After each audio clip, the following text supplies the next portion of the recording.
चलो बेटी, अपने घर चलो।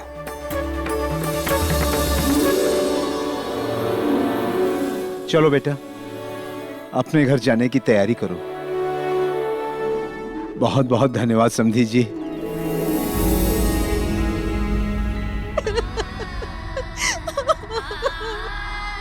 सुनीति, भाभी, भले वो व्यक्ति अपराधी क्यों न हो, पर उस व्यक्ति ने मेरा घर बसा के एक सच्चे भाई का धर्म निभाया है।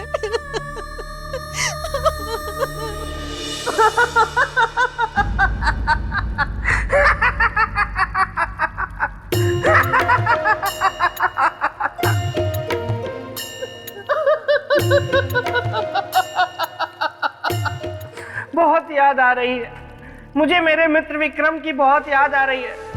उसके जैसा महान कोई हो ही नहीं सकता। एक परिवार को बचाने के लिए कितना बड़ा त्याग किया मेरे मित्र ने। देखा राजन, मैं ऐसे ही नहीं कहता रहता कि आप मेरे मित्र के नाखून की भी बराबरी नहीं कर सकते। वो पहाड़ है तो आप राई, वो समंदर है तो आप खाई। सही कहा मेरे भाई।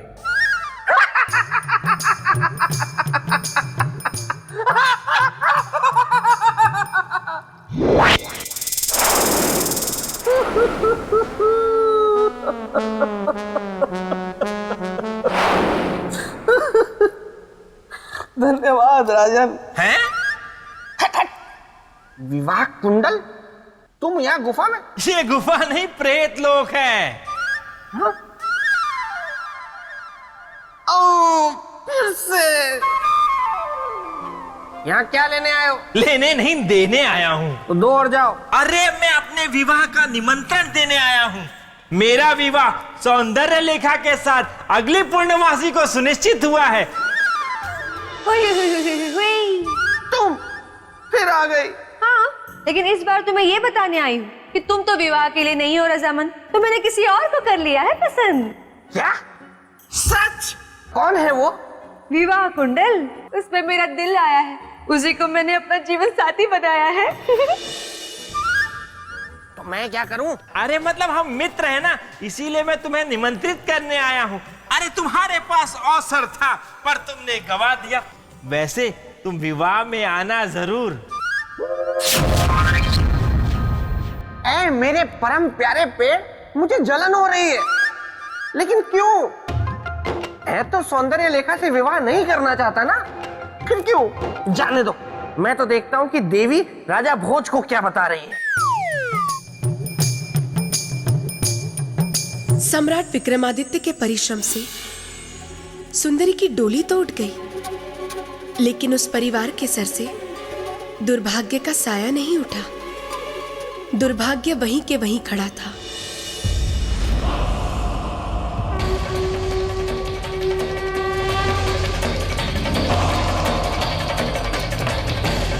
प्रजापति, बाहर आइए।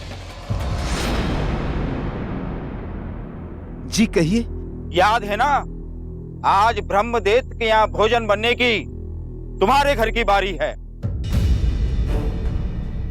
जी मुखिया जी, याद है। चलिए। मैं चलता हूँ। दादाजी, आप कहाँ जा रहे हैं? बेटा मैं अभी आता हूँ, तुम अपनी माता का ध्यान रखना।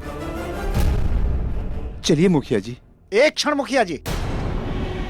प्रजापति, हम आपको नहीं ले जा सकते। ब्रह्मदैत्य आपको देखकर क्रोधित होगा, वो हम सबको मार देगा, क्योंकि उसे भोजन में नौजवान चाहिए, कोई बूढ़ा नहीं।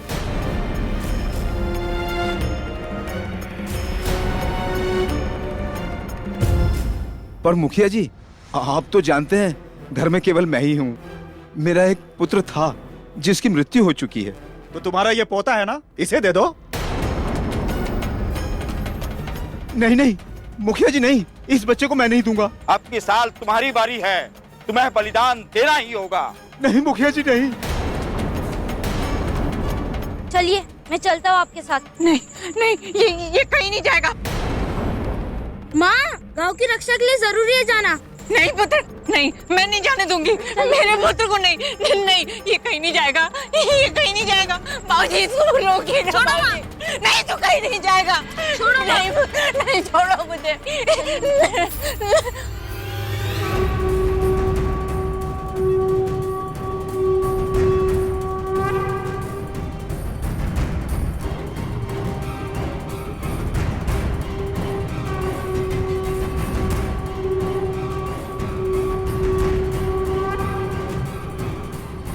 चलिए खुशियां मनाई जाए। छोड़ो मुझे। रुक जाओ।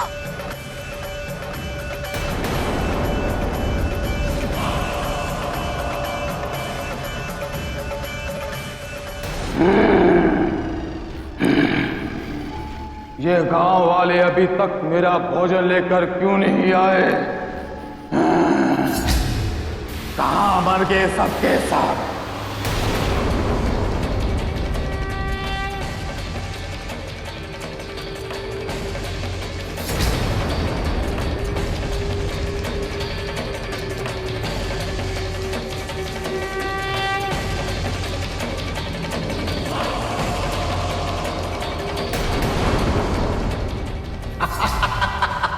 चलो। परम,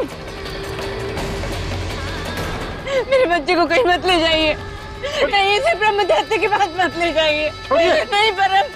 वाह, इस बार भोजन में एक बच्चा। बहुत आनंद आएगा।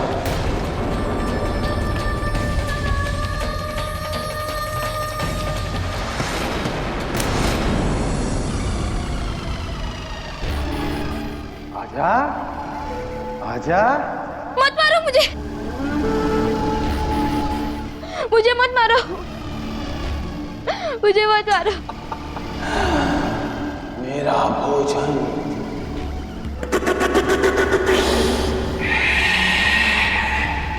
मत मारो मुझे।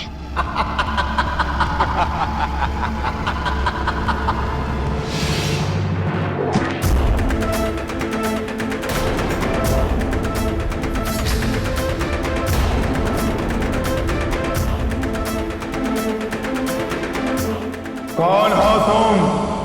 यहां कैसे आए और क्या करने आए हो यहां?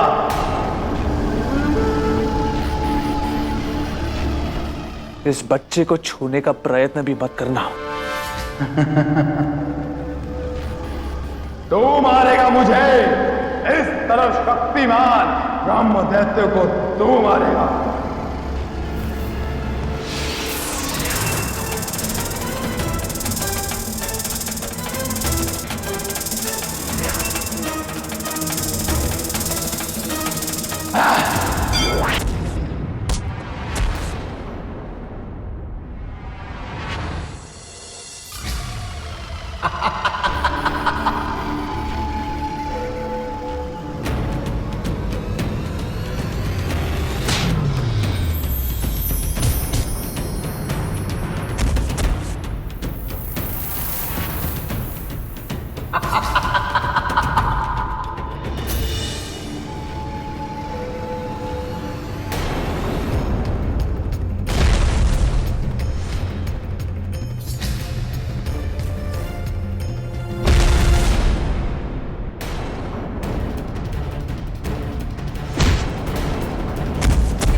रुको ब्रह्मदत्त।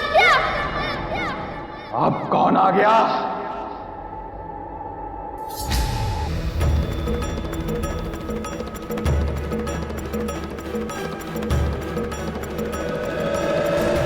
तू रोकेगा मुझे?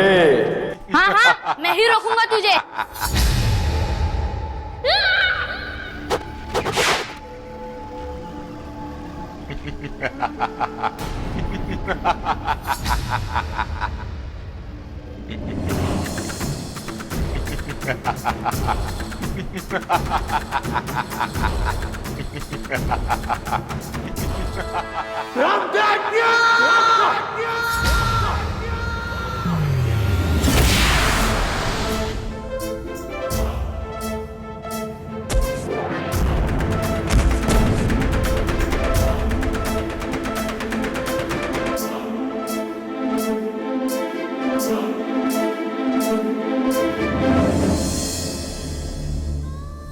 मेरा परम मुझे छोड़कर चला। माँ,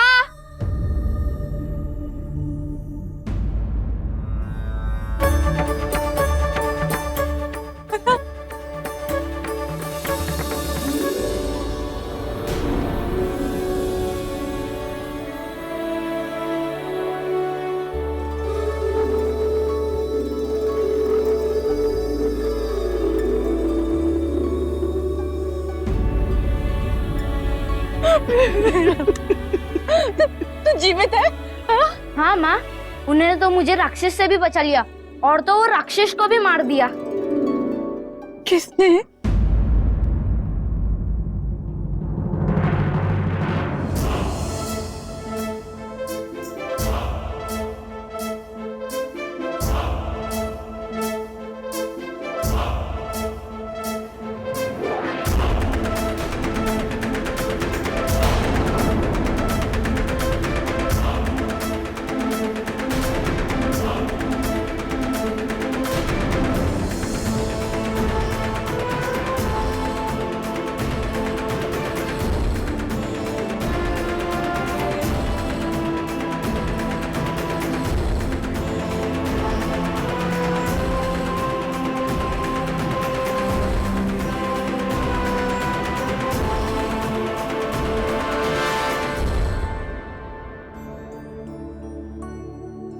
अब तो मैं आपसे क्षमा मांगने योग्य भी नहीं रही। घृणा का ये उपहार, आप सच में महान है सम्राट। ये जानते हुए भी कि मेरे हृदय में आपके लिए कितना क्रोध है, घृणा है, फिर भी आपने मेरे बच्चे को बचा लिया।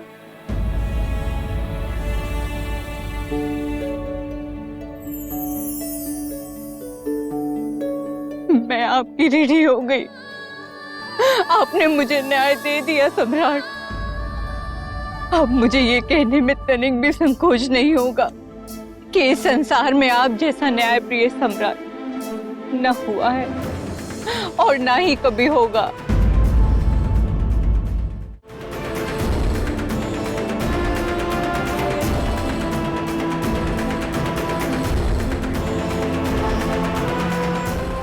न्याय प्रिय सम्राट विक्रमादित्य की जय। न्याय प्रिय सम्राट विक्रमादित्य की जय। न्याय प्रिय सम्राट विक्रमादित्य की जय। सम्राट विक्रमादित्य की जय। सम्राट विक्रमादित्य की जय। सम्राट विक्रमादित्य की जय। सम्राट विक्रमादित्य की जय। तो ऐसे थे न्याय प्रिय सम्राट विक्रमादित्य, जिनकी दृष्टि में न्याय ही सबसे बड़ा था, दूसरा कुछ नहीं। क्या ऐसा दूसरा कोई कर सकेगा? कभी नहीं। तो राजन, अब मुझे आज्ञा दें, मेरा कार्य पूर्ण हुआ।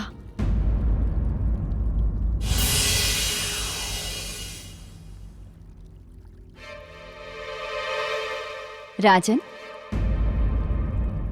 आपके अनुसार सम्राट विक्रमादित्य के न्याय का क्या रूप था? साधारण या असाधारण, किसी के पक्ष में या निष्पक्ष? निष्पक्ष और असाधारण। उनके न्याय की तो तुलना ही नहीं हो सकती देवी। उन जैसा न्यायधर्मी सम्राट तो सदियों में कोई होता है। अब आपकी बुद्धि की परीक्षा है राजन। एक प्रश्न पूछना चाहती हूँ आपसे। पूछिए देवी। क्या न्याय इस सृष्टि में सभी प्राणियों के लिए समान है या मनुष्य और अन्य जीव जंतुओं के लिए अलग अलग? यदि आप सम्राट होंगे तो क्या करेंगे? न्याय के तराजू में सभी को समान रूप से तौलेंगे या अलग अलग न्याय करेंगे? फंस गए ना राजन, खा गए ना गच्चा। अरे ये देवी महामाया का प्रश्न है, इसका उत्तर देना इतना आसान नहीं है राजन। इसलिए कहता हूँ मेरे साथ उज्जैनी चलिए और चलकर वहां का राजपाट संभाल लीजिए। बेताल, अब एक प्रश्न मैं तुमसे भी पूछती हूँ। तुम क्या बनना पसंद करोगे? मेंढक, कौवा, खरगोश या फिर गधा? चारों में से कुछ नहीं देवी। मैं तो यहाँ निकट के शमशान में एक शव का स्वास्थ्य देखने आया था, तो सोचा आपके भी दर्शन करता चलूं। तो हो गए दर्शन? हाँ, हो गए। तो अब जाओ यहाँ से। थोड़ा विश्राम करके जाता हूँ ना, थक गया हूँ, फिर चला जाऊंगा। लेकिन मैं कुछ नहीं बोलूंगा, राजा भोज के सर की कसम, मैं कुछ नहीं बोलूंगा। बेताल,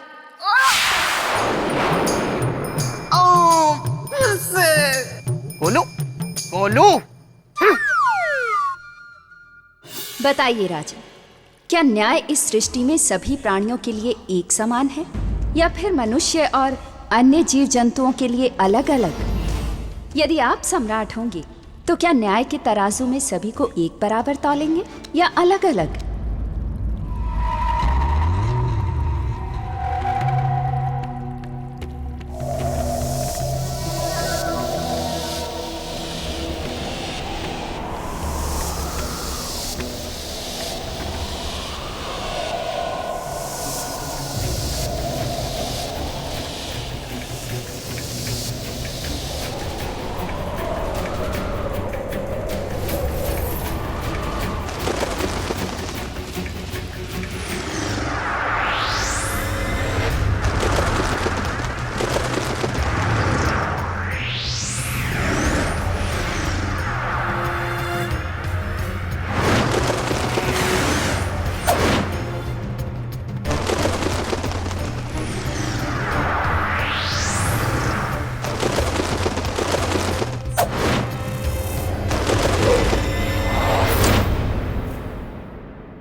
कौन है? कौन है यहाँ जो इस मासूम कबूतर को मारना चाहता है?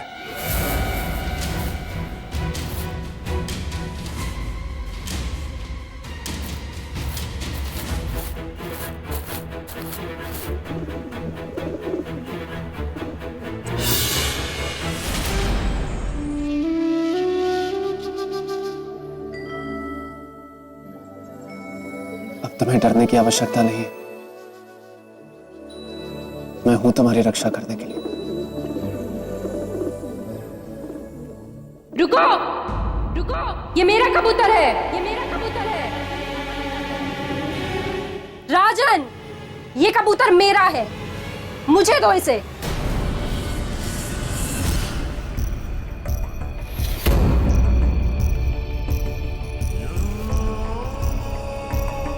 ये मेरा कबूतर है, दो मुझे इसे। तो ये तुम थी जो इस मासूम कबूतर पर तीर चला रही हो?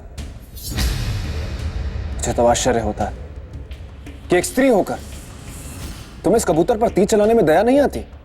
ये कबूतर होगा आपके लिए राजन, मेरे लिए मेरा भोजन है। ये भोजन नहीं है, एक जीव है और जीव हत्या पाप है, जिसमें भी वही आत्मा है जो मुझ में है, तुम में है। राजन, ज्ञान मत दीजिए, मुझे ये कबूतर दीजिए। कबूतर तो मैं तुम्हें नहीं दे सकता, क्योंकि मैंने इसे इसकी रक्षा का वचन दिया,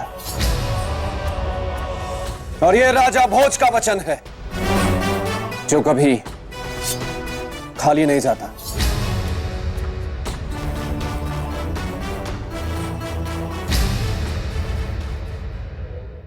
ज्ञान मत दीजिए, मुझे ये कबूतर दीजिए। कबूतर तो मैं तुम्हें नहीं दे सकता, क्योंकि मैंने इसे इसकी रक्षा का वचन दिया, और ये राजा भोज का वचन है, जो कभी खाली नहीं जाता।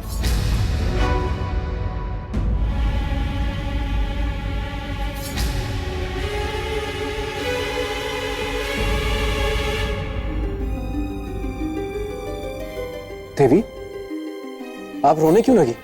क्योंकि आप मेरे भूखे बीमार पति के साथ अन्याय कर रहे हैं।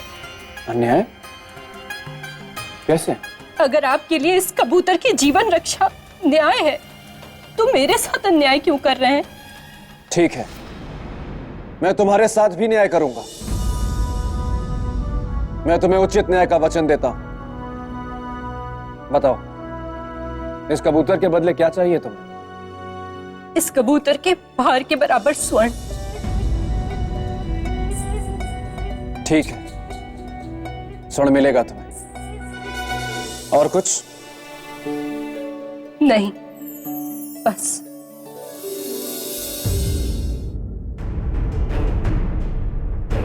राजन, आप एक बार पुनः विचार कर लें। राजा भोज का निर्णय अडिग है। यही तो समस्या है कि इनका निर्णय अडिग होता है, और अब मेरे मित्र विक्रमादित्य के सिंहासन को पाने का निर्णय करके बैठ गए, और मैं इन्हें डिगा नहीं पा रहा हूं, जबकि मैं हूं बेताल, गलने नहीं देता किसी की हाँ? नहीं नहीं नहीं नहीं, वो क्या है मेरे परम प्रिय पेड़? अचानक मुझे याद आया कि ये वाक्य कि मैं हूं बेताल, गलने नहीं दूंगा किसी की दाल, मैंने सबसे ज्यादा बार जिससे कहा, उसी की दाल किसी और की पतीली में गल गई।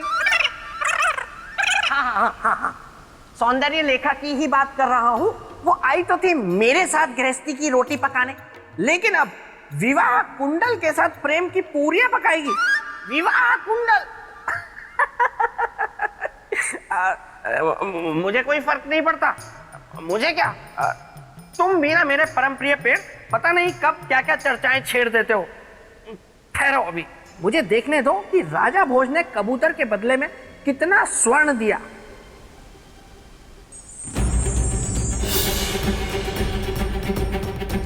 महाराज, इस कबूतर के भार के बराबर तो कोई लोहा ना दे, और आप?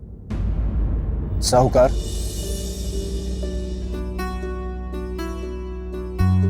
जीवन चाहे किसी का भी हो, जीवन अनमोल होता है। जीवन के सामने कुबेर का भंडार भी कम है। जैसी आपकी इच्छा महाराज। आइए, रखिए इस कबूतर को तराजू में।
ये कैसा जादू है? ये कबूतर के रूप में कोई हाथी है या हाथी के रूप में कबूतर है? इतना सब कुछ रखने के बाद भी तराजू टस से मस ही नहीं हो रहा।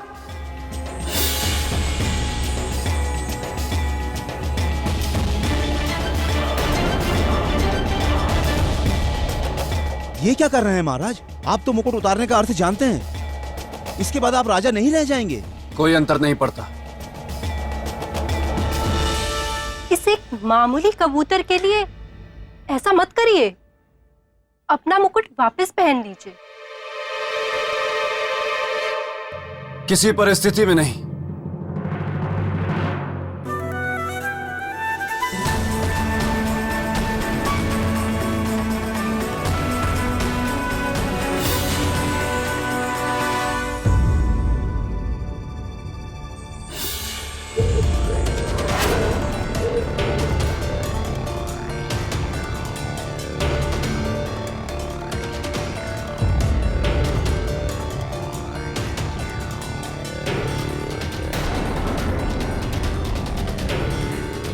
अब क्या करेंगे? अपने आप को बेचेंगे? यदि न्याय के लिए मुझे अपने आप को भी बेचना तो बेच दूं, परंतु किसी के साथ अन्याय नहीं होने दूं। राजन, अब तो न्याय के लिए संध्या तक प्रतीक्षा करनी होगी, क्योंकि हाट संध्या को ही लगता है। करूंगा प्रतीक्षा। महाराज, आपने कबूतर की जान तो बचा ली। इसके बदले में आपने भीलनी को सब कुछ दिया, यहां तक कि अपना मुकुट भी। इससे तो भीलनी की कई पीढ़ियों का भरण पोषण हो जाएगा। तो फिर आप अपने आप को क्यों बेचना चाहते हैं? ताकि मैं भिल्ली और कबूतर दोनों के साथ समान न्याय कर सकूं। क्या ऐसा करना इतना आवश्यक है? क्योंकि अगर मैं ऐसा नहीं करूंगा तो न्याय कलंकित हो जाएगा। जिसमें आपकी खुशी, मैं तो आपके भले के लिए कह रहा था। चुपचाप आप कबूतर लेकर निकल लेते, भीलनी आती, अपना सामान लेकर जाती। यह असंभव है। तो ठीक है, हाट लग रहा है वहां, अब जाइए।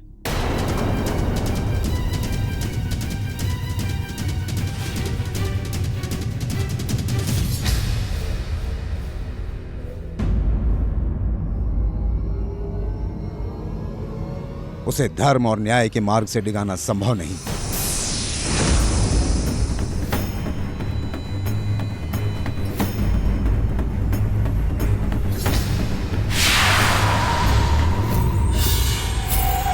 महामाया, कैसी है ये माया?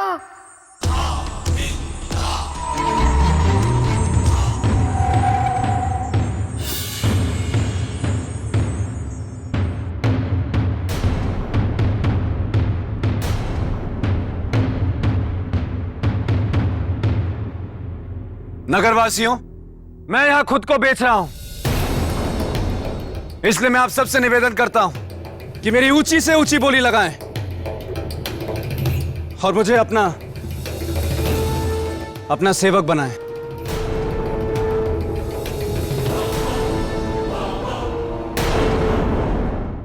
क्या तुम खेती करना जानते हो? तुम्हें हथियार बनाना आता है क्या? क्या तुम आभूषण बना सकते हो?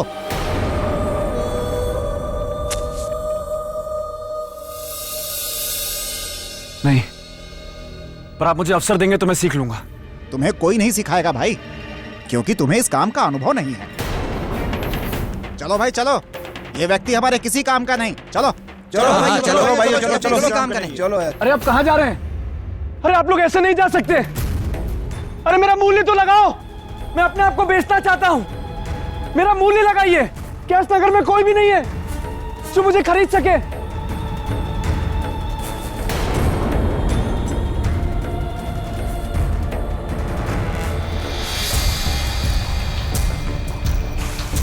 हे महाकाल, क्या मैं अपने न्याय के वचन की रक्षा नहीं कर पाऊंगा?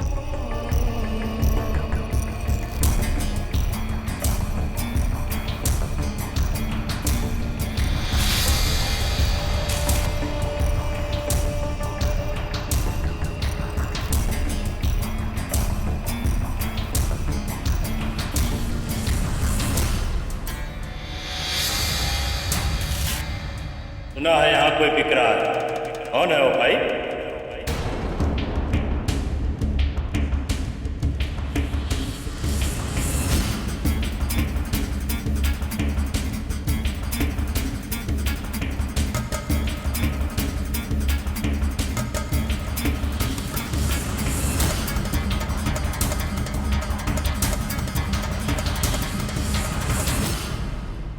मैं शमशान का चांडाल हूं, मुर्दा फूंकता हूं। तुम फूंक पाओगे मुर्दा?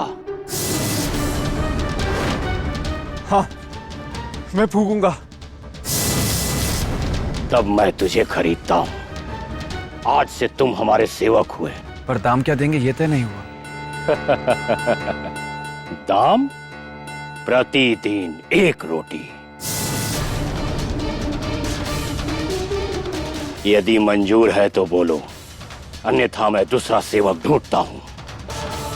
हाँ, स्वीकार है।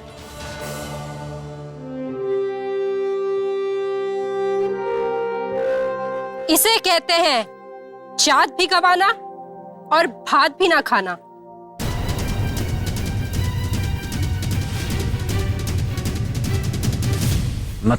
मतलब आप इस एक रोटी की मजदूरी में कब और कैसे मेरे कबूतर का मूल्य चुकाकर न्याय कर सकेंगे?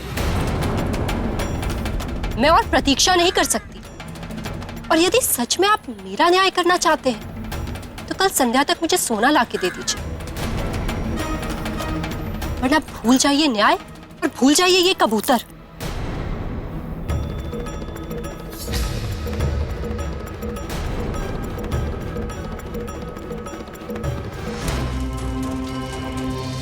दास, अब से यही शमशान तेरी कर्मभूमि है।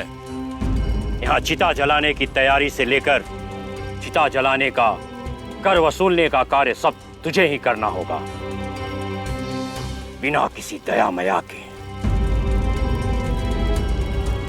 और जो कर न दे उसकी चिता नहीं जलाना,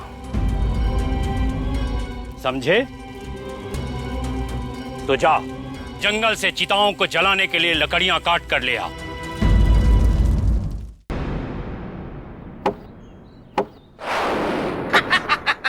राजन! बेताल, आप यहाँ? मैं आपकी कुछ सहायता करूं? इससे? ये तो फिर भी काफी बड़ा है। इसके लिए तो मेरा नाखून ही काफी है। नहीं। ठीक है, देखिए राजन, अब से मैं आपका शुभचिंतक हूं और आपके शुभचिंतक होने के नाते मैं आपको एक सलाह देना चाहता हूं, क्योंकि आप उज्जैनी नगरी के राजा हैं, महान नगरी के, मेरे मित्र की नगरी के। इसीलिए कह रहा हूं राजन, ये सब करना आपको शोभा देता है? नहीं है ना? तो छोड़िए ये सब और लौट जाइए।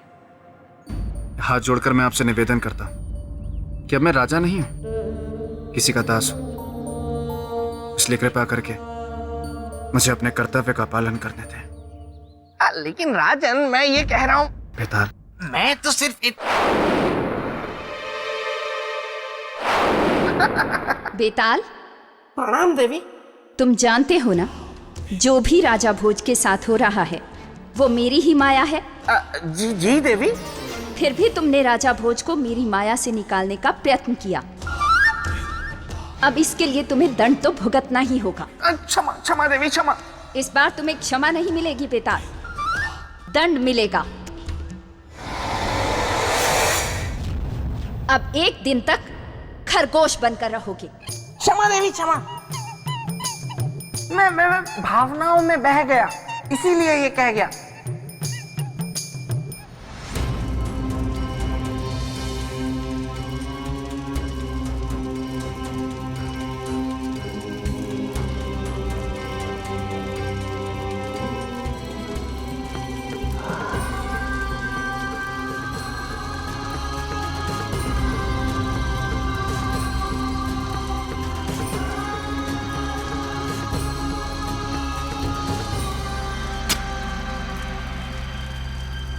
सेवक, कितना कमाया?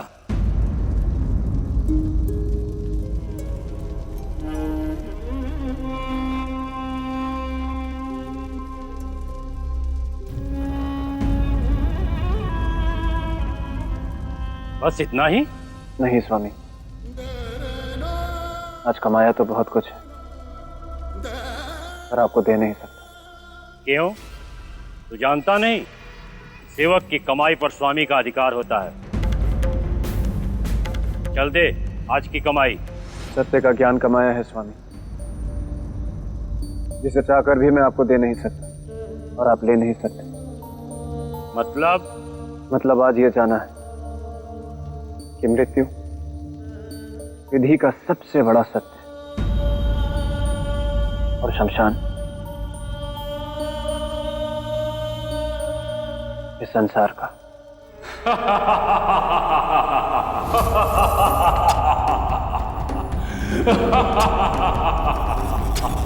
तू तो बड़ा ज्ञानी है रे। अच्छा तो एक बात बता, जब शमशान ही जीवन का सत्य है तो मनुष्य इसे नगर के बाहर बनाता क्यों है? क्योंकि वो इस सत्य का सामना करने से डरता है। अरे वाह, ऐसी ज्ञान की बातें तो आज तक मैंने किसी से नहीं सुनी है रे।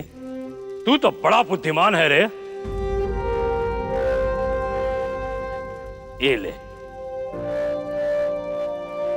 ले रोटी, ये तेरी आज की कमाई। जा खा ले, बहुत भूख लगी होगी।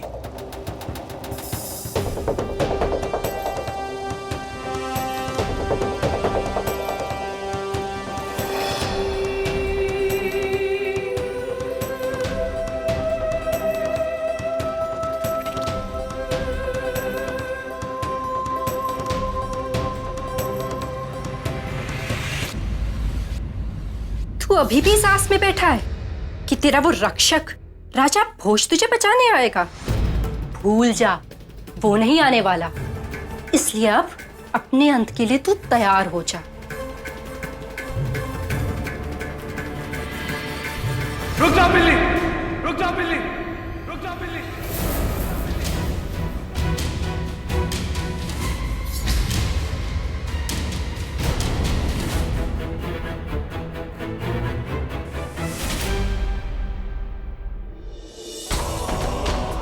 तुम्हारा न्याय करने मैं आ गया हूं।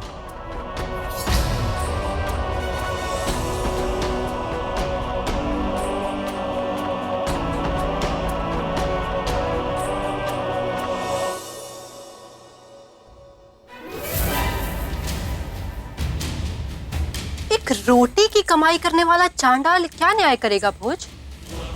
न्याय करना है तो सोना ले आइए, वरना जाइए। जब इतना सोना इस कबूतर को नहीं तौल पाया तो आपकी एक रोटी क्या तौलेगी? इसकी कीमत को कम मत समझना भिलनी। ये अन्न है और अन्न इस संसार का सबसे बड़ा धन होता है, सबसे भारी और सबसे बहुमूल्य। इसकी तुलना इस संसार का कोई भी रत्न नहीं कर सकता। इस बात को याद रखना। इस बात की गवाही तो तराजू देगा जब इसे तौला जाएगा।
ये महामाया ने मुझे कौन सी दुविधा में डाल दिया। अब ये 24 घंटे कब पूरे होंगे और कब मैं फिर खरगोश से बेताल बनूंगा? कहीं राजा भोज सिंहासन पाने की दाल गला ना ले। देखूं तो वो है कहां। खरगोश की आंखें भी छोटी होती है। देवी, मैंने अपने वचन के अनुसार आपका न्याय कर दिया है। अब ये सब कुछ आपका है, इसे स्वीकार करें और मुझे आज्ञा दें।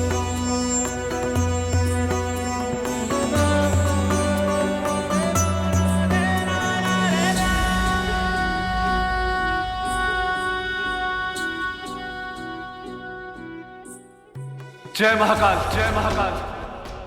आपने मेरे न्याय के वचन की रक्षा की। आपको कोटि कोटि धन्यवाद। राजन, आप धन्य हैं। मुझे अब ये सब नहीं चाहिए। आपने मनुष्य और पशु दोनों को न्याय के तराजू में बराबर तोला। मेरे लिए इतना ही बहुत है। मैंने आज तक आप जैसा न्याय राजा नहीं देखा। आपकी जय हो राजन।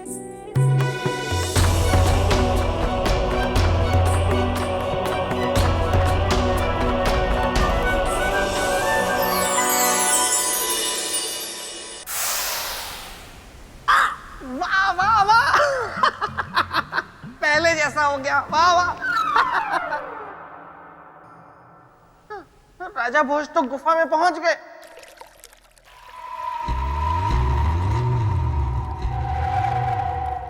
महामाया, नहीं नहीं नहीं नहीं नहीं, इनके सामने मैं नहीं जाऊंगा वहां, वरना पता नहीं इस बार मुझे क्या बना देंगी। राजन, आप और आपका न्याय दोनों ही धन्य हैं। जिस प्रकार आपने एक पक्षी और एक मनुष्य के बीच समानता से न्याय किया है, उसे ये संसार सदा ही याद रखेगा। न्याय की कसौटी पर आप खरे उतरे हैं राजन। अब आप सिंहासन की ओर कदम बढ़ा सकते हैं। अरे अरे नहीं नहीं नहीं नहीं, ऐसे कैसे सिंहासन की तरफ कदम बढ़ा देंगे राजा भोज। मैं हूं बेताल, गलने नहीं दूंगा इनकी दाल। राजन, मैं आ गया। देखिए राजन, मेरी बात मानिए, लौट जाइए। आप पहले भी 3 बार प्रयत्न कर चुके हैं, लेकिन कोई फायदा हुआ नहीं ना, इसीलिए कहता हूं मेरी बात मानिए, लौट जाइए। ठीक है बेटा। ठीक है।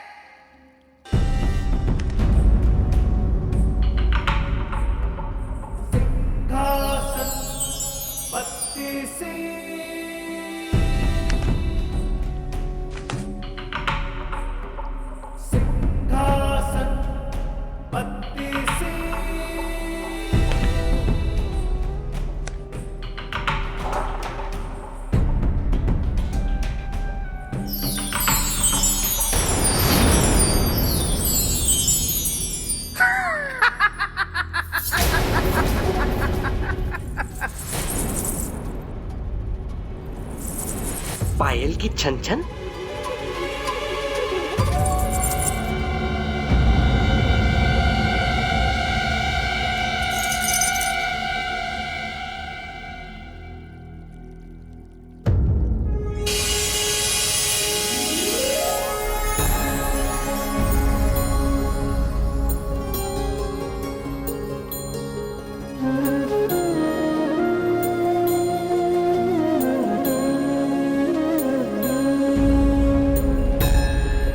कौन है देवी आप? बताइए तो जाने। देवी, भला मैं आपको कैसे बता सकता हूँ? मैं तो आपको पहली बार देख रहा हूँ। चलिए कुछ संकेत देती हूँ। मैं चंचल, कोमल, चितवन, रस, रूप और गंध की मैं दीवानी। आप बताइए। नहीं बता सकता देवी, कृपया आप स्वयं बता दें। ना रजनीगंधा ना अश्वगंधा, चित्रगंधा है मेरा नाम। चरित्र की पुतली होने के नाते चरित्र को परखना है मेरा काम।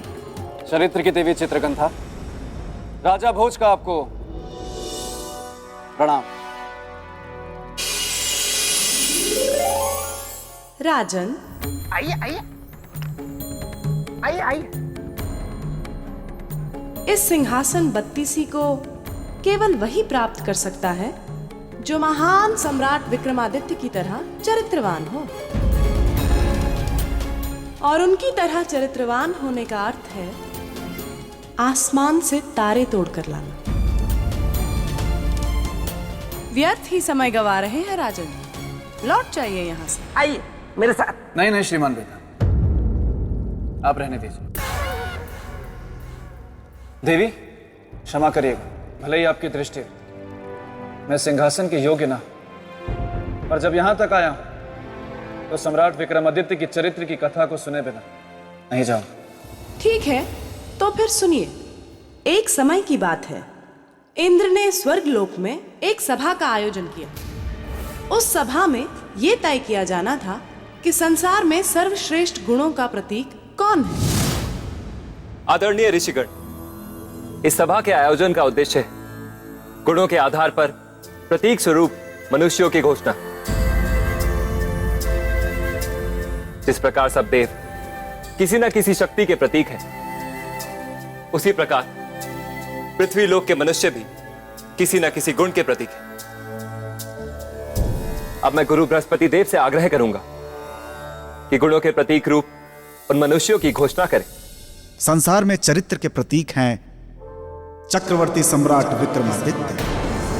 ये कैसी अर्थहीन बातें कर रहे हैं देवगुरु बृहस्पति? एक राजा चरित्र का प्रतीक नहीं हो सकता, वो विलासिता का प्रतीक है। और आप हम ऋषियों का अपमान कर रहे हैं, घोर अपमान कर रहे हैं। यदि आपको लगता है कि विक्रमादित्य चरित्र का प्रतीक है, तो उसे इसकी परीक्षा देनी होगी, और मैं स्वयं लूंगा उसकी परीक्षा।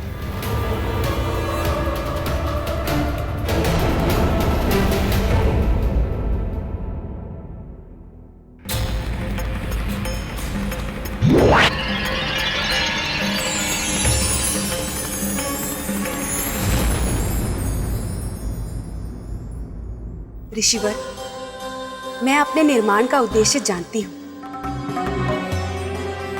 और ये भी जानती हूँ कि मोहिनी की शक्ति से आज तक कोई नहीं बच पाया है।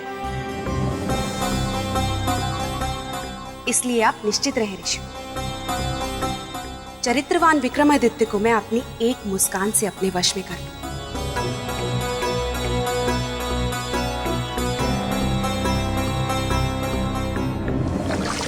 ओम सूर्य देवाय नमः। ओम सूर्य देवाय नमः। ओम सूर्य देवाय नमः। ओम सूर्य देवाय नमः।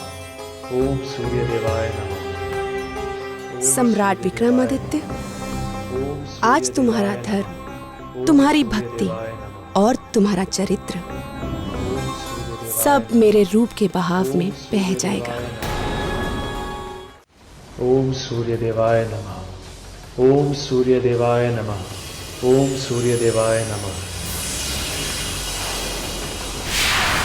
ओम सूर्य देवाय नमः। ओम सूर्य देवाय नमः। ओम सूर्य देवाय नमः। ओम सूर्य देवाय नमः। ओम सूर्य देवाय नमः।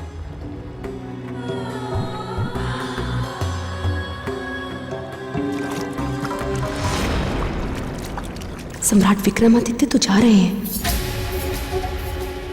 हमें इन्हें रोकना होगा।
राजन, क्या एक पुरुष के चरित्र पतन के लिए केवल स्त्री दोषी होती है?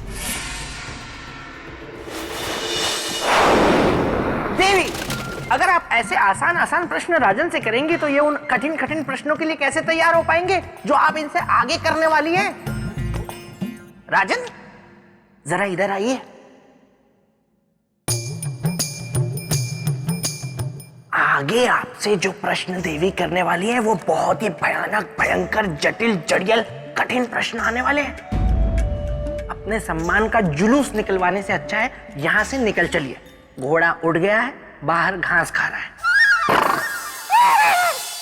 बेताल, तुम अपनी हरकतों से कभी बाज नहीं आओगे। तुम्हारा यहाँ रुकना ठीक नहीं है। नहीं नहीं देवी, मैं एकदम शांत रहूंगा। तुम्हारी प्रेत भूमि में तुम्हारी कमी खल रही है। नहीं खल रही है। तो राजन, क्या उत्तर है आपका? देवी, चरित्र का पतन स्त्री से नहीं, मन में उठ रही काम वासना, मद, मोह, लोभ, इन सब के कारण होता है। जिस मनुष्य ने इस पर विजय पा ली वही सच्चा पुरुष है।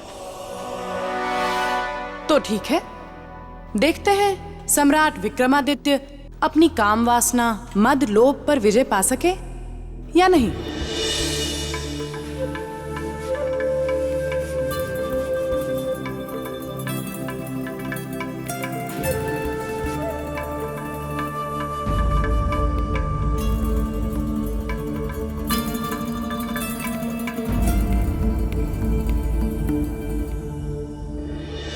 देवी, हम कहाँ गए? कौन से लोक में? श्रृंगार लोक। श्रृंगार लोक? हाँ, श्रृंगार लोक। और हम हैं यहाँ की रानी, रानी प्रियंवदा। हमारा आतिथ्य स्वीकार करें।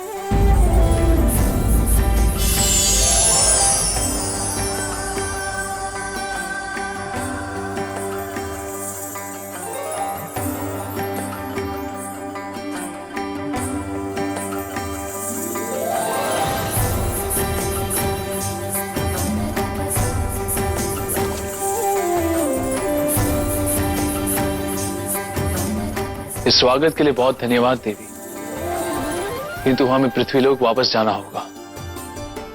क्षमा करें सम्राट, किंतु अब ये संभव नहीं। दासियों, सम्राट को हमारे रंग महल में ले आओ। देवी, हम रंग महल नहीं, यहां से वापस पृथ्वीलोक जाएंगे।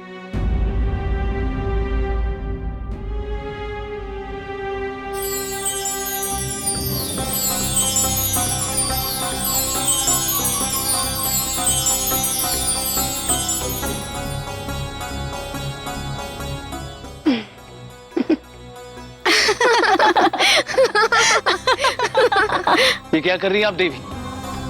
आपको श्रृंगार की बेड़ियों में जकड़ रहे हैं ताकि आप यहाँ से कभी जा ना पाए।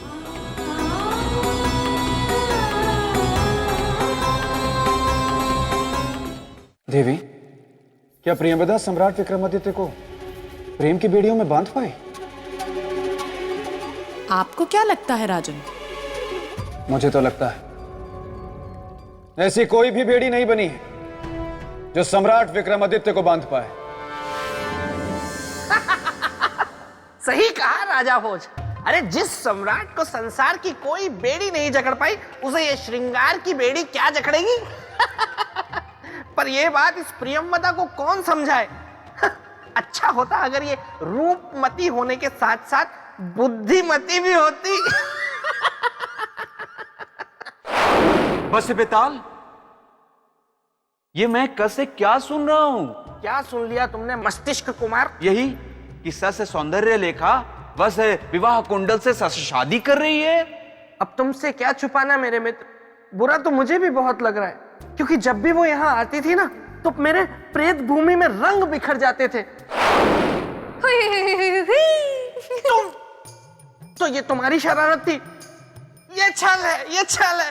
तुमने मेरे मित्र का रूप धरकर मुझे छला है। हाँ मेरे प्यारे बेताल, वरना ऐसे थोड़ी ना तुम गलने देते मेरे प्रेम की दाल।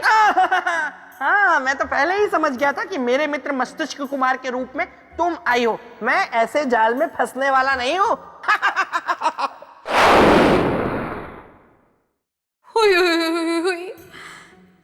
ठीक है, अगर तुम हो विश्वामित्र जैसे मेरे बेताल, तो मैं भी हूँ बेताले जैसे रति।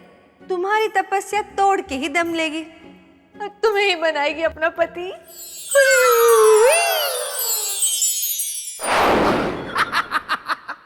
ये तो मेरी तपस्या नहीं भंग करवा पाई, लेकिन अब देखता हूं मेरे मित्र के चरित्र की तपस्या भंग करने के लिए प्रियंवदा ने क्या किया। हर संभव प्रयत्न किया गया महान सम्राट विक्रमादित्य को लुभाने का, और ले गया उन्हें रंग महल में।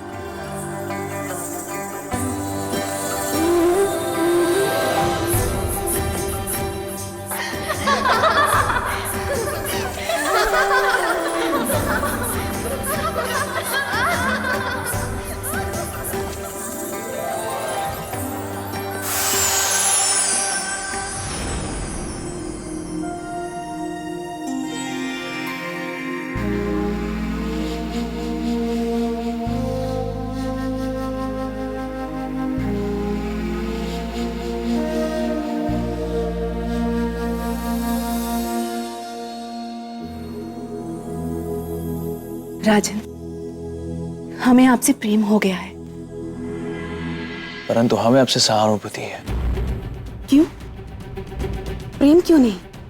क्योंकि आप हमारे प्रेम के योग्य नहीं है। क्यों? आप में हृदय नहीं? हमारे पास हृदय है देवी, परंतु हमारे हृदय में हमारी पत्नी है। भूल जाइए उन्हें और हमारे साथ यहाँ श्रृंगार लोक में वास कीजिए। चिरयौवन के स्वामी रहेंगे और कभी बूढ़े नहीं होंगे। अपने यौवन के लिए हम अपने चरित्र का त्याग नहीं करेंगे देवी। राजन, ये जो बात आपने अभी इतने विश्वास से कही है, यदि हम आपको छू भर भी लेना तो आपका ये विश्वास ओस की बूंद की भांति उड़ जाएगा और आप सब कुछ भूल जाएंगे सदा सदा के लिए और खो जाएंगे केवल हमारे प्रेम के भंवर में। तो लीजिए, आप अपनी इच्छा पूरी कीजिए देवी।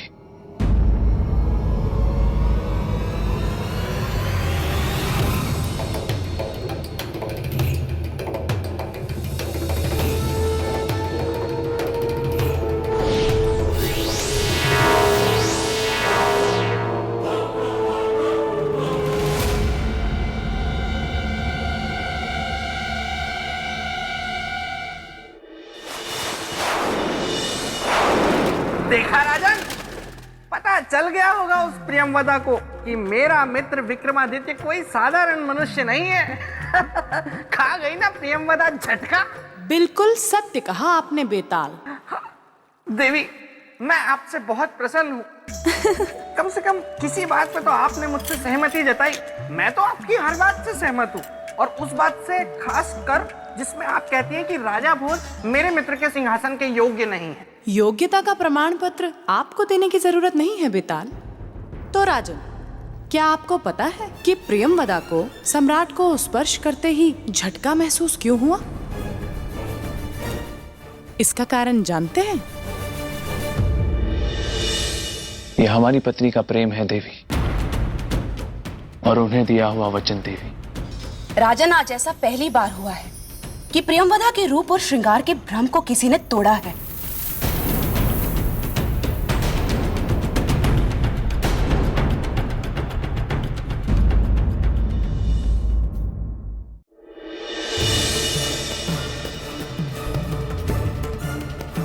राजन, आज ऐसा पहली बार हुआ है कि प्रियंवदा के रूप और श्रृंगार के भ्रम को किसी ने तोड़ा है।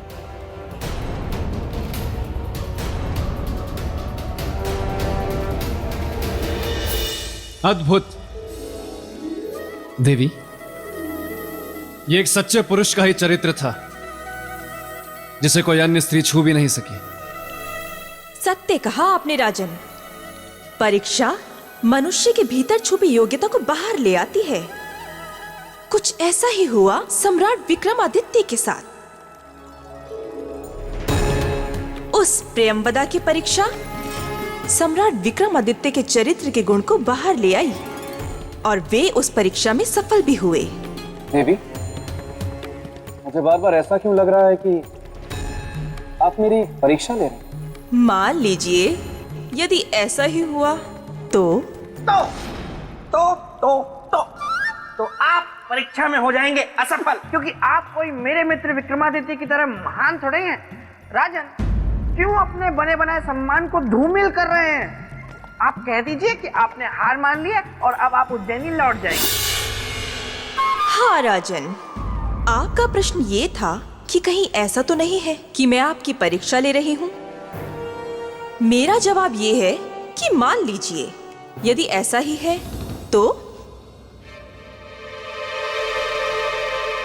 मैं इतना कहूंगा कि केवल रूप चरित्र की कसौटी नहीं होती, श्रृंगार से प्रेम नहीं होता।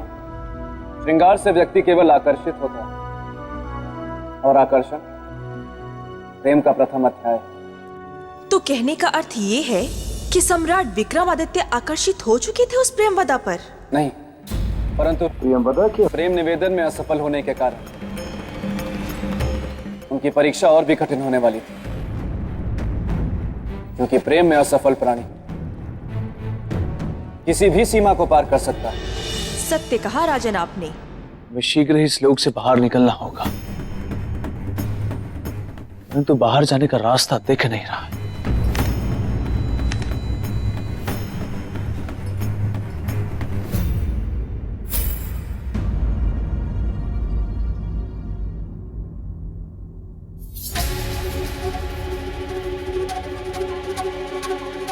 इसी मार्ग के जरिए हम इस लोक में आए थे, यही मार्ग हमें पृथ्वी लोक ले जाएगा।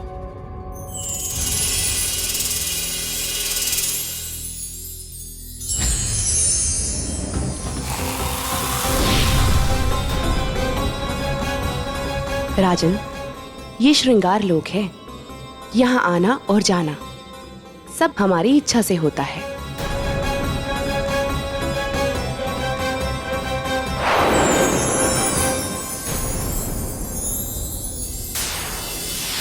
ये काम वासना का बाण है।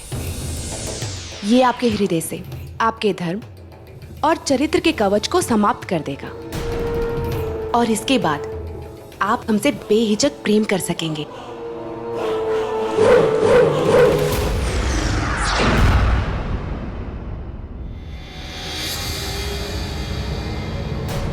राजन, ये प्रेम बाण है।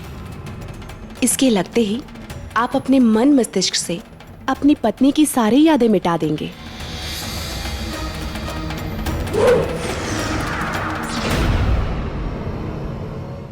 राजन, ये सम्मोहन बाण है।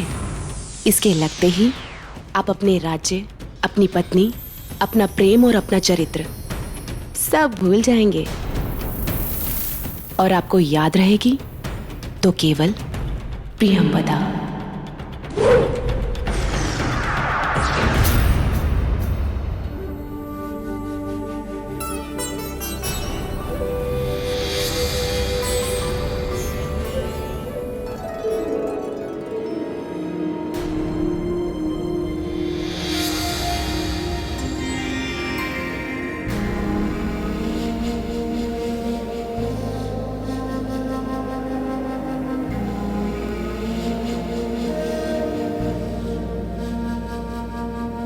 सम्राट, अब आपके चरित्र की सारी सीमाएं, आपके सारे बंधन टूटेंगे, और आप केवल मुझसे बन जाएंगे। देवी, सम्मोहन, प्रेम और काम वासना, ये तीनों तीर सम्राट विक्रमादित्य पर चलाकर उन्हें अपने वश में करना तो गलत है, नीति के विरुद्ध है ये। राजन, प्रेम नीति कहाँ देखता है? ये बाण जो सम्राट विक्रमादित्य पर चलाए थे, ये तो वही बाण है जो साक्षात महादेव पर कामदेव ने चलाए थे। मोहिनी बाण, इनसे कोई नहीं बच पाया।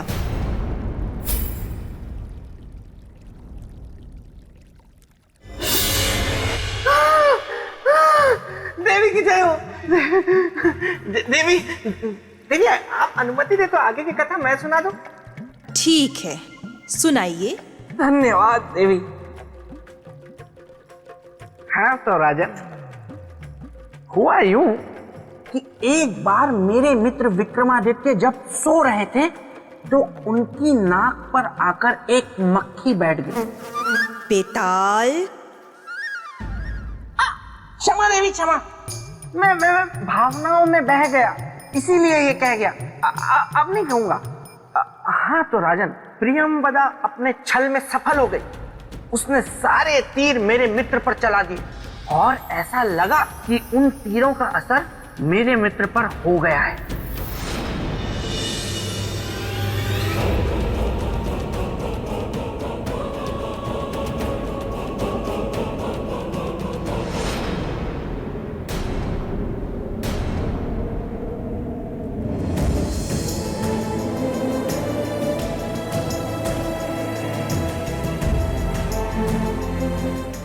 देवी, जिस मोहिनी बाण का उपयोग करके आपने हमारे चरित्र को भ्रष्ट करना चाहा, हमारे मन मस्तिष्क से हमारी पत्नी को हटाना चाहा, वो केवल हमारी पत्नी ही नहीं परंतु हमारे चरित्र और हमारे प्रेम की रक्षा कवच है, जो हर पल हमारे साथ है।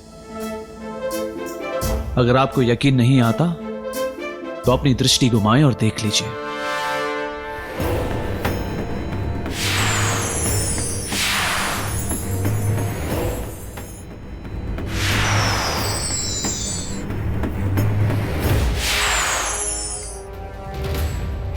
नहीं,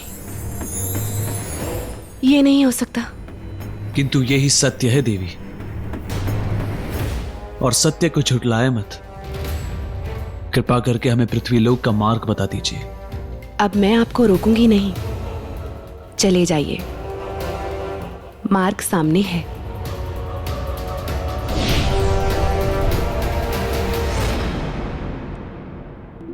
किंतु जाने से पहले मैं आपको एक सत्य अवश्य कहूंगी।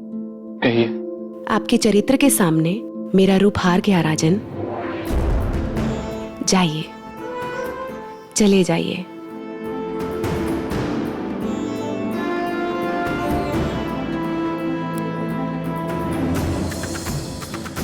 और इस तरह रानी प्रियंवदा हाथ मलते रह गई। देखा मेरे मित्र का चरित्र। प्रियंवदा बस विक्रम को जाते हुए देखती रही।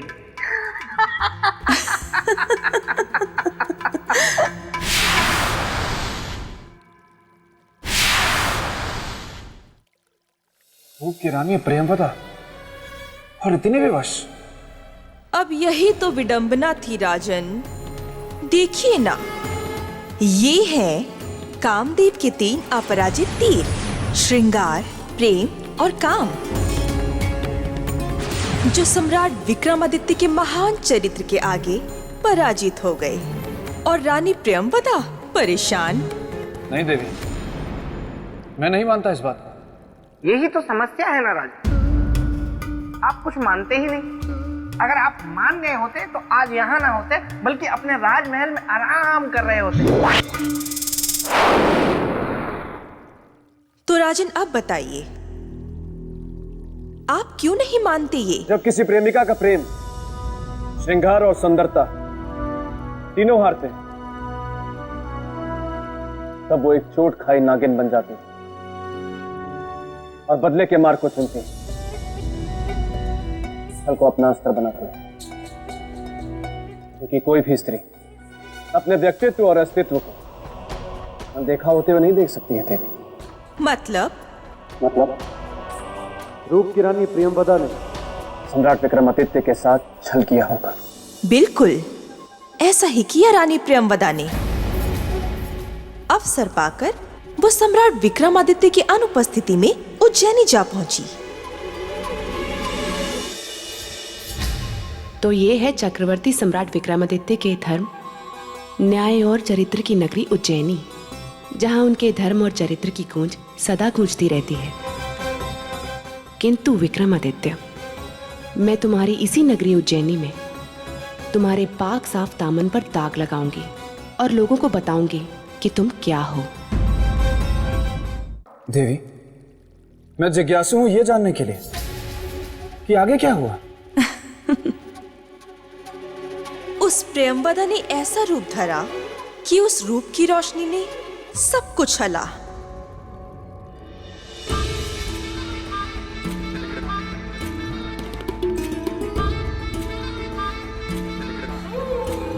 क्यों मिलना चाहती है आप महारानी से? प्रयोजन क्या है मिलने का? ये बात केवल हम महारानी से कहेंगे, किसी अन्य से नहीं। तब तो आप महारानी जी से नहीं मिल सकती हैं। ये एक सन्यासिनी का अपमान है और याद रखिएगा, इसका परिणाम आपको भुगतना पड़ेगा। अलग निरंजन।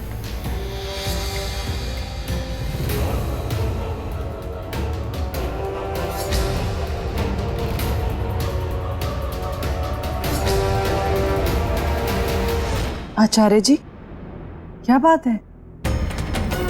कि स्त्री बिना कारण बताए आपसे मिलना चाहती थी और परमात्मा की कृपा से आज हमारी ये इच्छा पूर्ण हुई। नहीं देवी, परमात्मा की परम कृपा तो हम पर हुई है, जो पूजा के तुरंत बाद हमें आप जैसी सन्यासिनी के दर्शन हो गए। अलग निरंजन। कल्याण, महारानी हमें आपसे कुछ बात करनी। जी कहिए। सबके सामने नहीं, एकांत में। जी अवश्य, साथ आइए।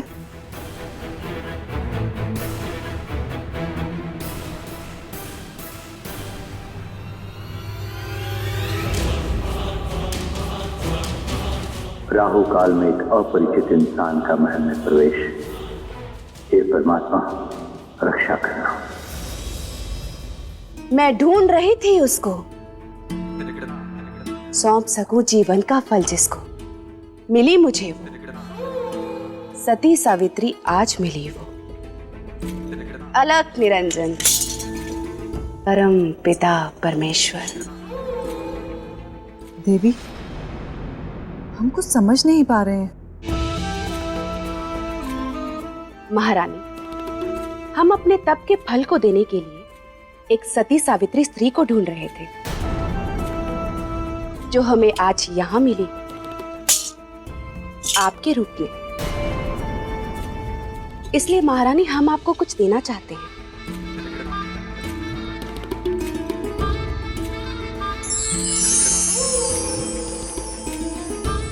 महारानी, हमारे तप के इस फल को ग्रहण कीजिए।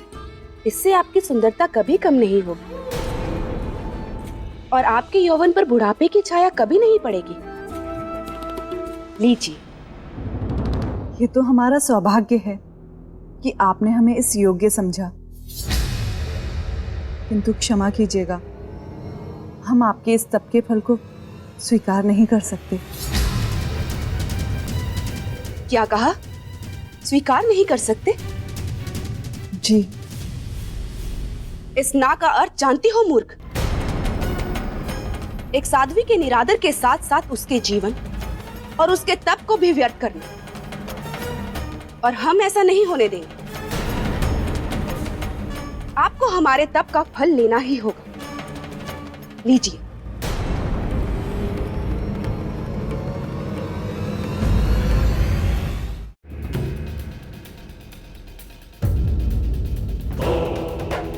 ये प्रश्न कुंडली बताएगी उस सन्यासिनी के आने का उद्देश्य।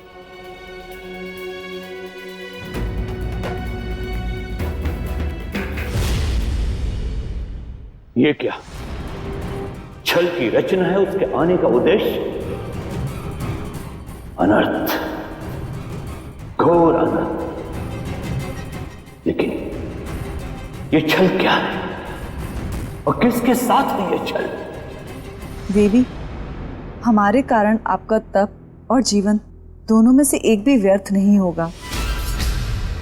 हम आपका मान रखकर आपका दिया हुआ तप फल अवश्य ग्रहण करेंगे।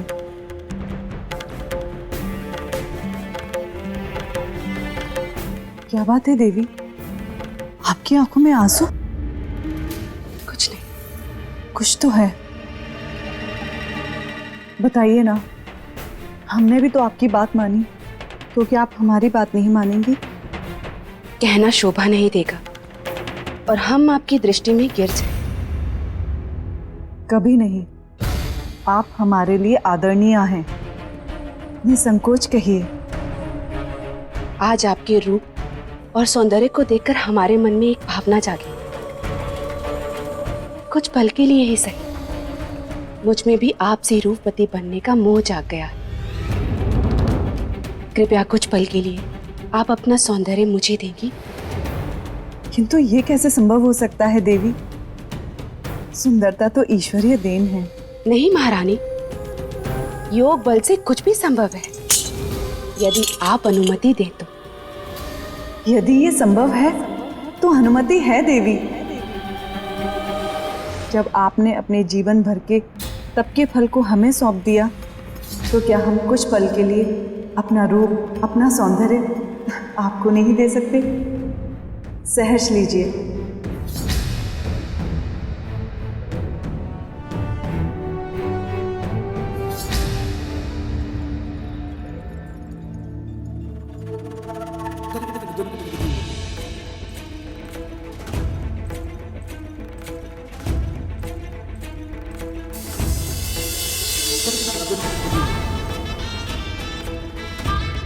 सम्राट विक्रमादित्य, अब देखिए आप अपने चरित्र के बल का हरण।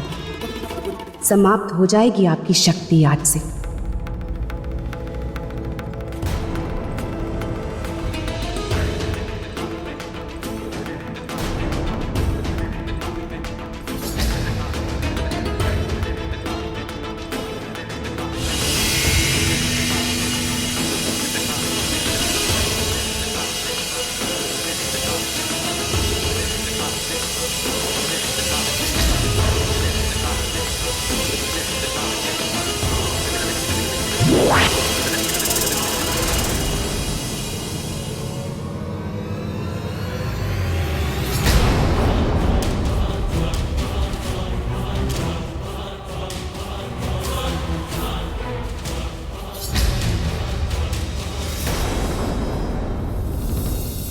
मीरामीर जी, क्या बात है? मुझे अचानक बुलाने का कारण? सब कुशल तो है ना? नहीं सेनापति, आज महारानी से मिलने एक सन्यासिनी आई है। ये तो शुभ ही हो गया। साधु सन्यासी का सत्संग तो सद्गुण का संकेत। परंतु वो सन्यासिनी सच्ची सन्यासिनी नहीं है। यदि ऐसी बात है तो हम चलकर उसे पकड़ लेते। यही तो समस्या है सेनापति, इस संदेह के बाद भी हम उसे पकड़ नहीं सकते। क्यों नहीं पकड़ सकते? ये मुद्दा तो राज्य और राजमहल की सुरक्षा से जुड़ा है। सुरक्षा से अवश्य जुड़ा है, किंतु समस्या ये है कि सम्राट यहां पर नहीं है। चरित्रवान सम्राट विक्रमादित्य, तुम्हारी रक्षा कवच, तुम्हारी पत्नी के रूप को मैंने छीन लिया, ले लिया बदला अपने आप को ठुकराए जाने का। और अब मैं रहूंगी तुम्हारे संग, तुम्हारी पत्नी बनकर।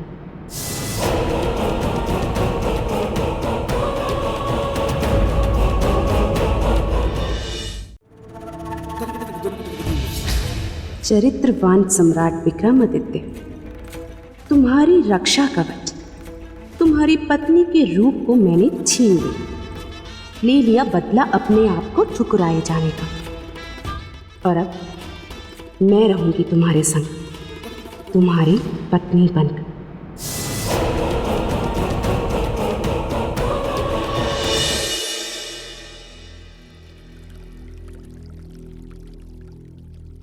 बेताल, चौंक गए ना राजन?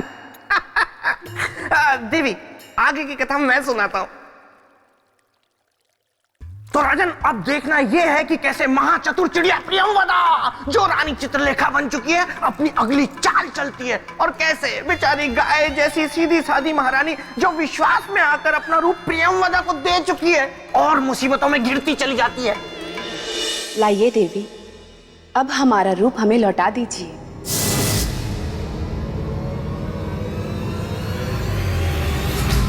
रूप और वापस? सन्यासिनी, हमने तुमसे ये रूप तुम्हें वापस करने के लिए नहीं लिया है, बल्कि तुम्हें वन वापस भेजने के लिए लिया है। जाओ, अब चली जाओ यहां से, अभी और अविलंब। देखिए देवी, ये हंसी मजाक का समय नहीं है। आपने कुछ क्षण के लिए हमारा रूप लिया था।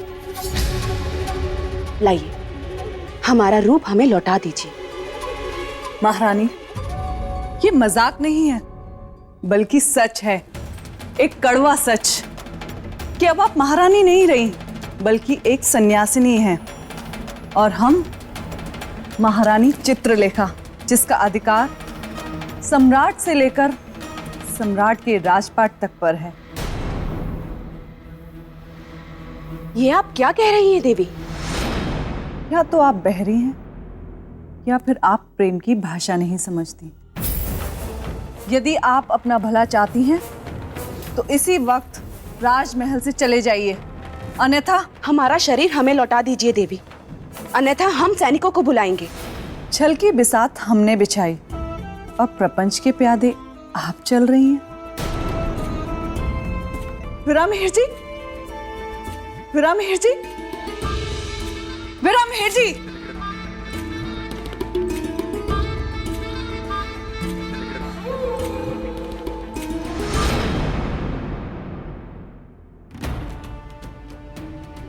हम नहीं जानते थे हम इतने बड़े छल के शिकार बन जाएंगे, परंतु हम इस छली और प्रपंची के सामने घुटने नहीं टेकेंगे। हम उससे अपना रूप वापस लेकर रहेंगे। सैनिकों, विरामहेर जी, सैनिकों, कहाँ गए सब? क्या हुआ महारानी?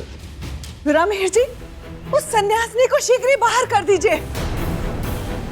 हमसे बहुत बड़ी भूल हो गई, जो बिना कुछ सोचे समझे उसे अपने कक्ष में लेकर गए। क्या किया उसने महारानी?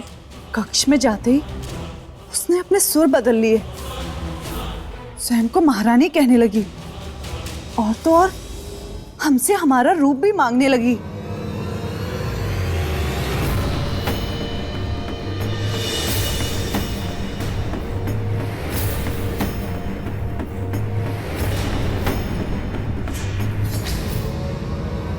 हमें हमारा रूप वापस दे घातिनी,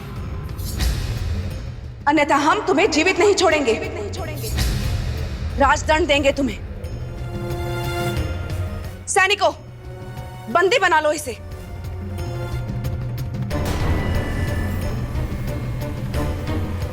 ये तुम्हारी महारानी नहीं, हमारे वेश में एक बहरूपिया है। बस देवी बस, अब और नहीं। अच्छा होगा आप अभी इसी समय यहां से चली जाएं। आचार्य वीरामिहिर जी, आप हम ही जाने के लिए कह रहे हैं अपनी महारानी को? आपने भी हमें नहीं पहचाना ना? पहचान तो आपको मैं उसी समय गया था जब आपको राजमहल के द्वार पर मैंने देखा था। आप कोई सन्यासिनी नहीं, एक छलिया है, एक घातिनी है। यह सत्य नहीं है आचार्य, आप धोखा खा रहे हैं। हम आपकी महारानी हैं, महारानी चित्रलेखा। इससे पहले कि महारानी से छल करने का अपराध में आपको कारावास में डाल दिया जाए, आप यहां से चली जाएं। किसी स्त्री का अपमान हमारे राज्य का संस्कार नहीं। हमें बाध्य मत कीजिए संस्कार की लकीर को लांघने पर।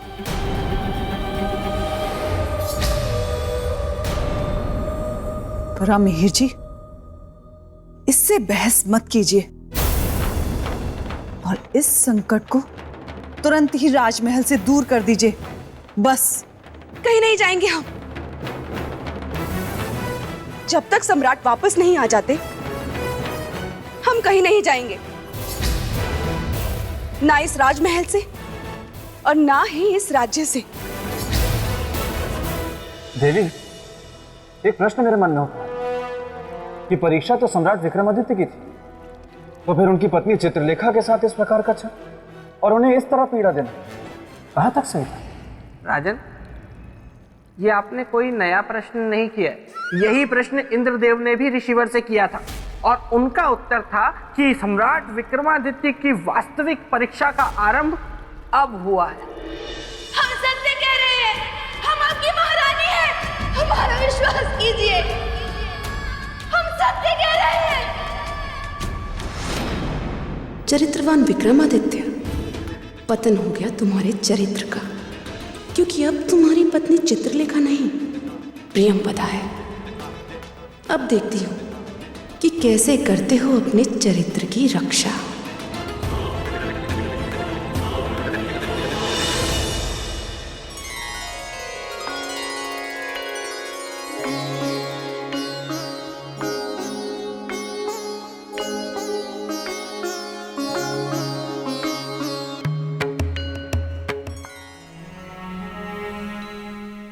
महारानी, वर्षों से जैसे आपने परंपरा बना ली हो, क्या? हम जब भी कहीं से लौट कर आते हैं आप आरती उतारना नहीं भूलती। कैसे भूल सकते हैं? आप हमारे सुहाग जो हैं। और ना ही हमारे पूछने पर आपका उत्तर बदलता है। क्या? कैसा उत्तर? आप ही बताइए। क्या बोलो? मुझे तो पता ही नहीं कि क्या बोलती थी चित्रलेखा। क्या हुआ? आप अपने संवाद भूल गई? नहीं नहीं सम्राट, हमें तो अच्छी तरह से याद है। बस हम तो यूं ही आपकी प्रेम की परीक्षा और आपकी स्मरण शक्ति की परीक्षा ले रहे थे। अब आप हमारे उत्तर को दोहराएं तो जाने। यदि हमारी प्रेम की कसौटी आपको उत्तर देना है तो सुनिए। आप हमेशा हमसे एक बात कहती है, हम आपकी आरती नहीं नजर उतार रही है। तो गलत थोड़ी कहते थे।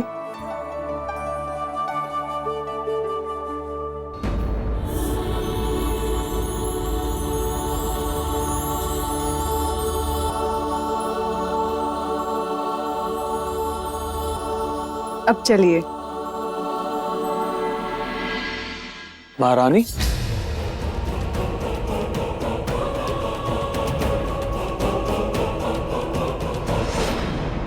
क्या? अब क्या हुआ? कुछ भूल रही हैं आप? क्या बोल रही? कहीं ऐसा ना हो कि मेरा भीख खुल जाए।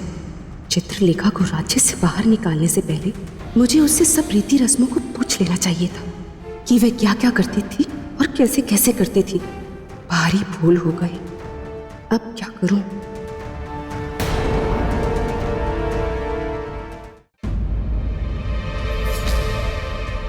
क्या सोच रही हो? सोच नहीं रहे थे, हम तो याद कर रहे थे कि हम क्या भूल रहे हैं। कुछ भी नहीं, हम तो बस आपको छेड़ रहे थे और आप है कि इतनी गंभीर हो गई। चले? फिर दोबारा ऐसा मजाक मत कीजिएगा। आपके इस मजाक ने तो हमारे प्राण ही सुखा दिए। अच्छा, अब चलिए।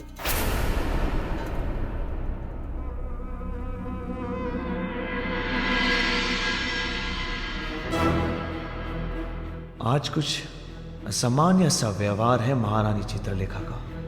आज से पहले तो ऐसा कभी हुआ ही नहीं कि हम कहीं बाहर से आए हो और हमारी आरती उतारने के बाद उन्होंने हमारे चरण ना छुए हो। मना करने के बाद भी हट करके छूती रही।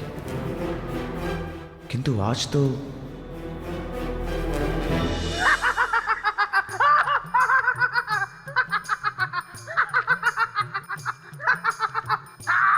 बेताल, ये क्या नया नाट्य प्रदर्शन है? नाट्य प्रदर्शन नहीं है देवी, ये तो खुशी से मेरी छाती फूल गई है, मेरा सीना चौड़ा हो गया है, क्योंकि मेरे मित्र विक्रमादित्य पर मुझे गर्व है। बताइए राजन, अगर मेरे मित्र की जगह आप होते तो क्या आप पता लगा पाते कि कुछ गड़बड़ है? नहीं नहीं नहीं नहीं, उत्तर मत दीजिए, उत्तर मुझे पता है।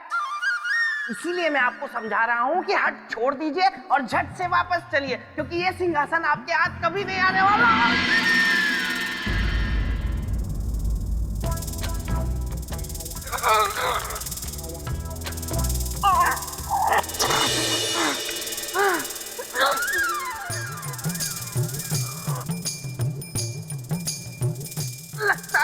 लोक में सौंदर्य लेखा आ गई है और अपनी बुआ की दी हुई खेचन शक्ति का प्रयोग कर लिया है उसने। देवी, इस बात में तो कोई संशय नहीं कि मित्र हो तो बेताल जैसा। देखिए ना, आज भी मित्रता का धर्म निभा रहा है।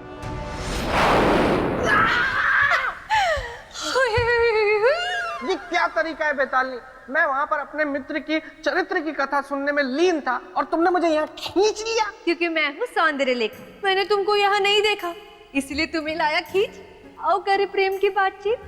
हाँ, वाह वाह, अच्छा किया, बहुत अच्छा किया सौंदर्य लेखा जो तुम यहाँ खुद आ गई, वरना मैं ही तुम्हें बुलाने वाला था। सच? क्या तुम्हारे मन में मेरी यादों के रसगुल्ले पक रहे थे जो तुम मेरी राह से तक रहे थे? नहीं नहीं, मैं तो तुम्हें ये बताने के लिए यहाँ बुला रहा था कि मैंने विवाह करने का इरादा कर लिया है। सच? और तो और विवाह के पश्चात मैं घर बेताल बन के अपने ससुराल में ही रहने वाला हूँ। अब ये पूछोगी नहीं कि वो बेतालनी कौन है? उसमें पूछना क्या है? सौंदर्य लेखा यानी कि मैं। नहीं, तुम नहीं। उसका नाम है कमल चक्षुनी, जिससे मेरा विवाह होने जा रहा है। देखो, क्या नाम है तुम्हारा? सौंदर्य लेखा। हाँ, सौंदर्य लेखा। मुझे पता है तुम्हारा दिल टूटा होगा, लेकिन मैं क्या करूं? अब तुम ऐसा करो कि सबसे पहले यहाँ आना बंद करो, क्योंकि कल ही मैं यहाँ से अपना ये पेड़ और बाकी सब सामान बटोर के यहाँ से हमेशा के लिए चला जाऊंगा।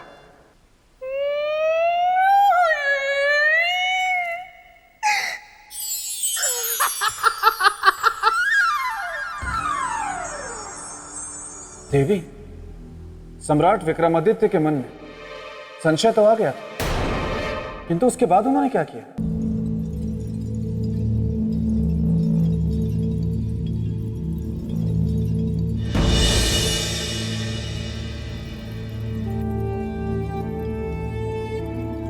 क्या बात है महारानी, आज आपका मन बड़ा शांत लग रहा है।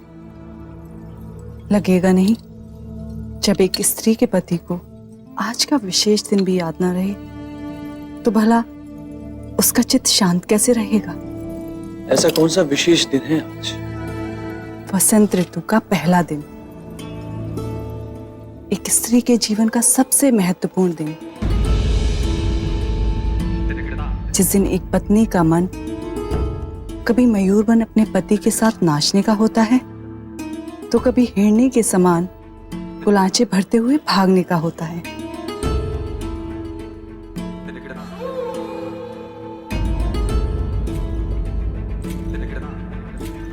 और एक आप हैं।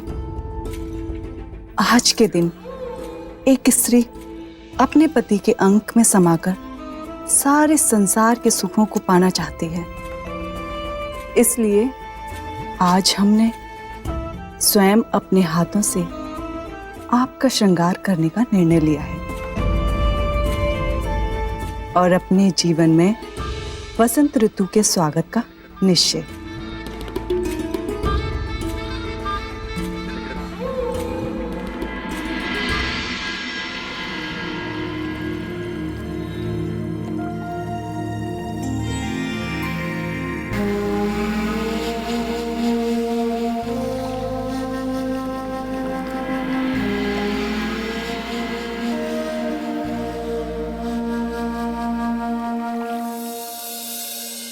मैं अपने उद्देश्य में सफल हो गई विक्रमादित्य। जिस प्रेम को तुमने कल ठुकराया था, आज उसी प्रेम ने तुमको पाया है। अब जीते रहोगे अपनी चित्रलेखा के भ्रम में, और जिस दिन भ्रम टूटेगा तुम चरित्र के पर्वत की ऊंचाई से बहुत नीचे गहरी खाई में गिर चुके होंगे। यह है एक सुंदर स्त्री के प्रेम निवेदन को ठुकराने का बदला।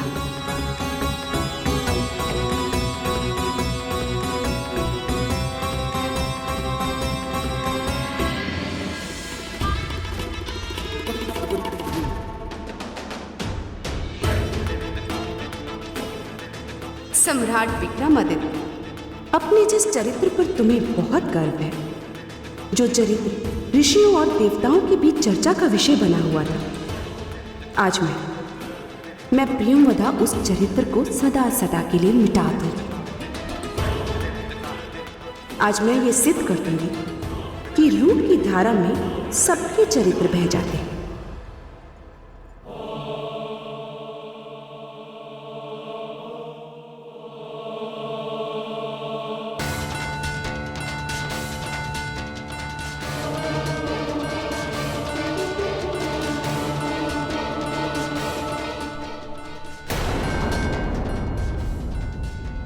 ऐसा क्यों लग रहा है कि ये महारानी चित्रलेखा नहीं, कोई और है।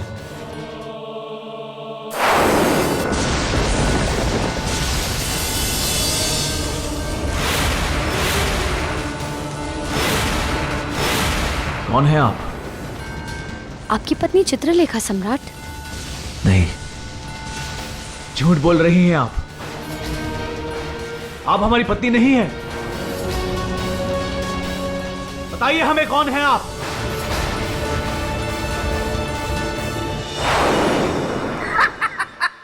देखा राजन, बड़ी आई मेरे मित्र को उल्लू बनाने चली थी, जबकि खुद के तोते उड़ गए। शांत रहिए बेताल। तो राजन, क्या किसी मनुष्य के चरित्र में इतनी शक्ति होती है कि वो एक स्त्री के रूप के सामने अड़िग रहे?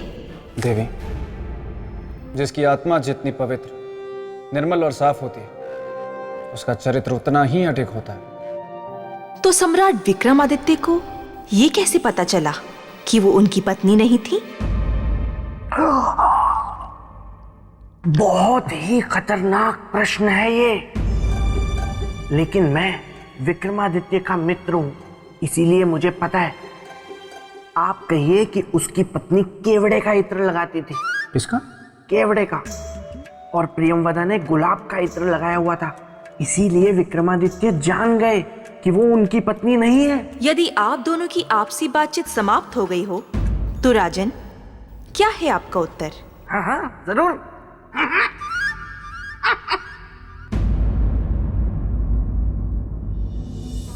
देवी, स्पर्श से। स्पर्श से? हाँ देवी। किसी को पहचानने की ये कैसी विधि है राजन? प्रेम मन से मन का मेल, स्पर्श का नहीं। इसीलिए जब प्रियंवदा ने सम्राट विक्रमादित्य को स्पर्श किया, तो सम्राट विक्रमादित्य के मन ने उस स्पर्श को स्वीकार नहीं किया। अपने मन की आंखों से देखने वाले और अपनी आत्मा की आवाज सुनने वाले को भला कौन धोखा दे सकता है देवी?